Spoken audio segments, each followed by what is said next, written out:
First, let's learn about the anatomy of the spine. The spine is comprised of 4 main parts divided into 33 vertebrae. The cervical spine is the top 7 vertebrae, which are little small bones, all pieced together. It's a beautiful arrangement because it gives us a lot of mobility, but it also has structural stability. The thoracic spine is where your rib cage and your chest wall are. There are 12 thoracic vertebrae here. Next is the lumbar spine, which are the really heavy, solid bottom 5 vertebrae. They go right into your pelvis, which combine with your hip bones and your tailbone. This is considered the low back area. The pelvis is at the very end, all the way down to the tailbone. The lumbar spine is the highest risk for injury and the cause of most back pain. Neck and lumbar spine are the 2 highest risk areas, but of that, the lumbar spine is typically the most debilitating. So this is the up-close picture of what those little bones called vertebrae actually look like. The vertebrae are separated by a disc. I'm sure you've heard people talk about the discs in their back and in their neck. So here's a visual of what that actually looks like. The best way I can describe it, disc, is like a jelly donut. It's a little firmer on the outside and stretchy, and it's made up of cartilage, which is elastin, similar to your nose cartilage.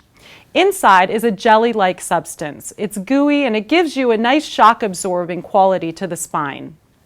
This allows us to absorb all the pounding when we walk, when we run, when we jump, and when we play high-impact sports.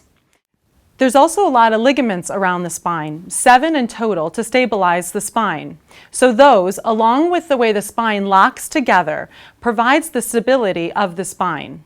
However, there's also a lot of instability in our spine, especially dealing with our lumbar spine.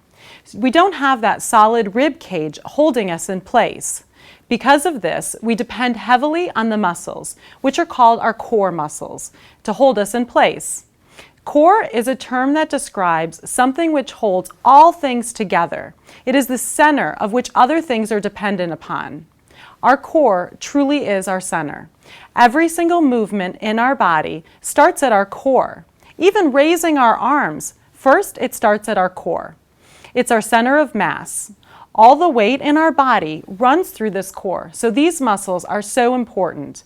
And I'm not only talking about the back muscles, but also your abdominal muscles, specifically your transverse abdominal muscle.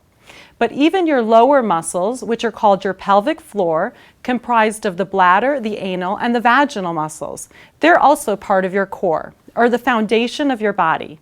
Very similar to the foundation of your house. If you have a crack in your foundation, there'll be major problems with the structure of your house. The body is built the same way. The foundational muscles, or the core muscles, need to be strong, or we're very susceptible to injuries, specifically back injuries. There's a specific way that all these bones are supposed to align. This is called proper posture. Our body is built and designed as a perfect machine that's supposed to be in perfect alignment. With many lifestyle forces we put to it, such as sitting on a desk all day, it's very hard to maintain some of this proper alignment, unless we have the education on that alignment and how to keep ourselves in proper posture. We will now discuss proper alignment. And as you're watching this, I encourage you to put yourself in proper alignment. It feels kind of weird at first, but that's only because the muscles have something called muscle memory. Chances are, right now, you're not in proper alignment. So your muscles have been trained that this improper alignment feels natural. Your muscles remember that the position you are in, and it will feel odd at first to be in proper alignment. However, the more you practice proper posture and alignment, the more your muscles will become accustomed to it, and it will start to feel normal. The goal is one day that the improper alignment will feel odd. That will happen as you train your muscles and your brain to stay in proper alignment. To start, when standing, your head should be directly aligned over your shoulders. The tendency of most people is to develop a forward head, because we're so often leaning forward, either at our desks or in our car, leaning forward into whatever we're doing.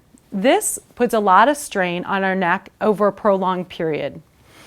This will lead to pain, discomfort, and strain in our neck. We'll start by pulling our chin back and lifting our heads up from the back. This will bring the weight of the head directly over the shoulders, which is directly over your hip bones. This will take the weight of your head, about 14 pounds, off your neck and distribute it right down through your spine. So getting your chin all the way back is the key to your neck. Second, to correct our posture, we'll pull our shoulder blades down and back. We have a tendency to be rounded and hunched over when we sit all day at our desks. Next, your hips should be in a neutral position. This means it shouldn't be arched, but also you shouldn't have your buttocks fully sticking out. You should play around until you can find this neutral spine position. Your knees and ankles should be in direct alignment under your hips. How to incorporate proper alignment into your body while being at a desk is the next area of our discussion. When we are in an unhealthy, prolonged posture for up to 8 hours a day, this is how we sustain injuries. It is one thing if we are in an uncomfortable, improper posture for 5 or 10 minutes a day, but we're in these type of positions for prolonged periods, up to 8 hours.